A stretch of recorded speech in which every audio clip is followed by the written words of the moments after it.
Hey guys, how's it going? My name is of course CatmanJoe and welcome back to another brand new 7 Days to Die news video on my channel. Today I've got 4 small but interesting news related topics regarding 7 Days to Die to talk about, so I thought I'd make a short video covering the latest news and information, so let's just jump straight into it. So first of all, we gotta talk about some new 7 Days Blood Moons photos that came out over the past week. For those of you who don't already know, NGL 2024 is happening, or Neebs Gaming Live 2024, which from my understanding was an event hosted by the people from the Neebs Gaming YouTube channel to celebrate their 10-year anniversary. Now there was a bunch of things happening at this event, but one in specific was that seemingly the Fun Pimps themselves were actually in attendance, not only taking photos, but also handing out 7 Days Blood Moons merch and actually showing some exclusive screenshots of the new game. Now unfortunately, from all my digging online, I couldn't manage to find much in terms of footage from the actual event itself, so sadly the only exclusive screenshots we did manage to see are from the backgrounds of some of the photos people took at the event itself. Additionally, we also got a screenshot from the 7 Days Blood Moons Twitter account along with a statement saying the following: "We had a great time in Durham with @NeebsOfficial celebrating 10 years of gaming. We will be revealing more about 7 Days Blood Moons soon, a new game, not an add-on. More unique than some have speculated, a new teaser screenshot for you, wishlist it now." And of course, they did attach a new photo from the game showing a new zombie character, which looks like an old lady with a diner behind her. And that's actually the same diner or the same location we saw in the 7 Days Blood Moons gameplay trailer from a few months back. Moving on to some news regarding 7 Days to Die console edition though, apparently PlayStation 5 players who own the old legacy version developed by Telltale are currently unable to purchase the new 7 Days to Die console version. And yeah, you heard me correctly, this news officially came out yesterday with a statement from the Fun Pimps saying the following: "Hey folks, we are aware of a problem in the Sony store where owners of the legacy Telltale 7 Days to Die game can no longer purchase the new 7 Days to Die console edition. We are working on correcting this, stay tuned." Now from what I've seen online, this issue is still happening to some people, and I personally do think that the reason for this is because of the 25% discount for the new console version of the game if you own the old legacy version digitally. Now if you have no clue what I'm talking about, basically before the console edition was actually officially released, the Fun Pimp said in their 1.0 launch details post on the 7daystoDie.com website that if you own the original digital version of 7 Days to Die Telltale published game on the PlayStation 4, you will be eligible to receive a 25% discount on your purchase of the new PlayStation 5 7 Days to Die console edition. But this is the important part: discounts for PlayStation 4 legacy digital game owners should be available immediately at product launch. Discounts will be available for 30 days. Now we know the game was released on the 25th of July globally, which as of right now, the 24th of August, was exactly 31 days ago, meaning the timeline would add up just perfectly. But yeah, speaking of the PlayStation 5 version of 7 Days to Die, we've also got some both awesome and potentially concerning news regarding the PlayStation 5 Japanese version of the game. So for a little context before we get into this, it was confirmed just before the launch of the console edition of 7 Days to Die that the game would sadly not be available in 3 countries at launch. These were Taiwan, South Korea, and Japan. Now the reason for this in Taiwan and South Korea was simply because the game was being rated and the rating process was a little slow, but it was pending, so the game was going to be coming out in both these countries, just not at the same time everywhere else, unfortunately. However, in Japan, the process to get the game rated was a little bit different and required the Fun Pimps to do a little bit more extra work on their end to get the game rated, which would naturally take a little while. Well, after being asked about it for now what is over a month, they finally released a statement in Japanese, which I've gone ahead and translated, saying the following: "It seems that many people are concerned about the release of the PlayStation 5 version of 7 Days to Die in Japan, so we would like to keep you updated on the latest developments." Now alongside this tweet, they also shared a photo going more in depth on what's going on or what's happening at the moment, saying the following. Now again, this has all been translated from Japanese, so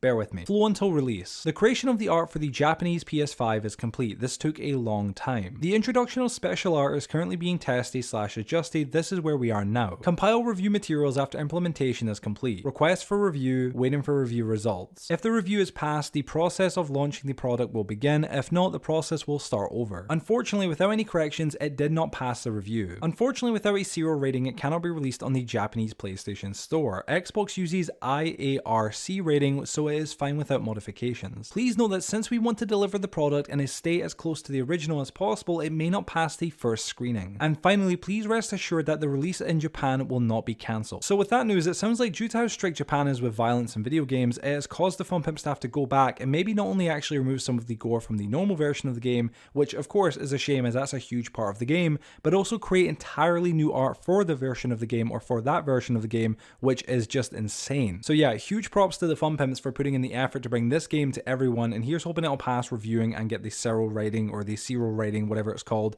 without any further changes. And lastly for today, let's talk about the new 7 Days to Die exclusive update that came out earlier. Now unfortunately, the Fun Pimps haven't yet posted an official changelog anywhere online for this update, so we won't know if anything else was changed with it, but from what we can see on the dashboard when loading up the game, it says Xbox only stability fixes. V1.0 B337 was rolled out to improve the stability of the game when the console's coming out of sleep mode. And yeah, that's literally it.